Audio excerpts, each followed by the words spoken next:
Hi, this is Scott Garibay, and today I want to talk about Dungeons and Dragons, and I want to talk about the 2024 core rulebooks and the recent video that Jeremy Crawford and Christopher Perkins did together, assuring people that how these would be compatible with everything they've ever bought for Dungeons and Dragons 5th edition. So first of all, I thought this was a really good video, and I think the reason why they're doing this is they really need to justify to everyone why these books are coming out now. And the reason why is what's happened. This is what I think is really interesting. What's happening right now is Dungeons and Dragons doing what Dungeons and Dragons always does, which is lifting the bar of quality to a place where the OSR and the indie designers can't even recognize what's happening, right? So basically, what you're seeing right now is Dungeons and Dragons is reaching a point, and this is truly astounding. Dungeons and Dragons is reaching a point where it will do something that has never been done by any tabletop role-playing game in the world, and that is to release completely new PHB, DMG, Monster Manual, core rule books, and not change the edition, right? They said they were going to do it, and they're about to do it. Because basically, this thing has been structured so that you will be able to have people at the table with the 2014 PHB and the 2024 PHB, and all that's going to be happening is you're still playing Dungeons and Dragons 5th edition. And I also think this has never happened before. We're looking at a change for the entire industry in that if this works, and I would say there's about a 5% chance this does not work, right?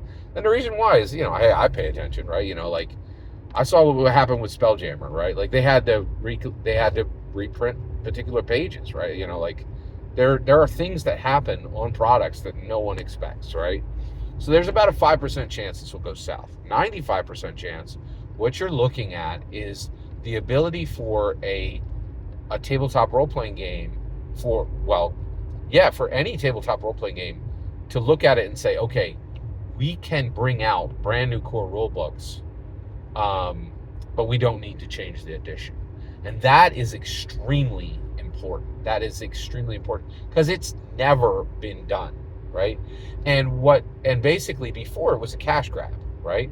But what they're doing now is they're like, hey, if you want the latest and the greatest, if you want amazing new art, if you want some new features, but nothing that you can't play the game without, then you want the hottest, latest, freshest, newest, right? And the other issue is here's the other kicker, right? If you bought the 2014 book, right, in 2014, you're due for a replacement anyway. If you've actually been playing at the table, that thing's wore out, right? And it should be after 10 years of use, right? That's completely fine. So the reality is Dungeons & Dragons is doing something, again, that the industry desperately needs that absolutely no one else had any ability to accomplish, right?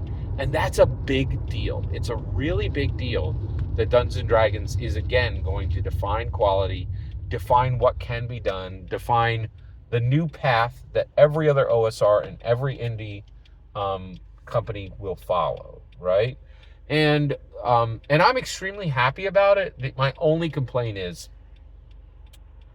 it desperately hurts my heart that OSR and indie throw so much shade at the game that literally determines everything they do, right? Like literally creates the market that they're in, literally shows them how to do good art, literally shows them how to do good design, literally shows them how to do layout, and now literally shows them how to publish, right? And shows them things that they can't even comprehend, which is intellectual property expansion and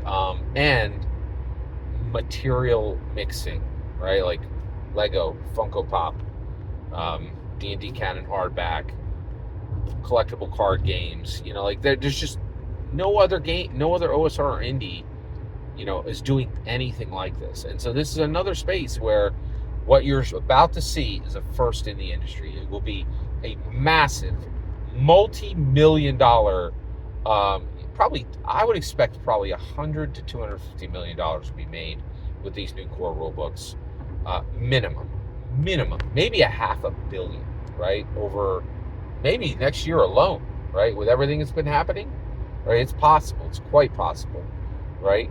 And there'll be no addition increment. That has never been done anywhere in the tabletop role-playing game industry.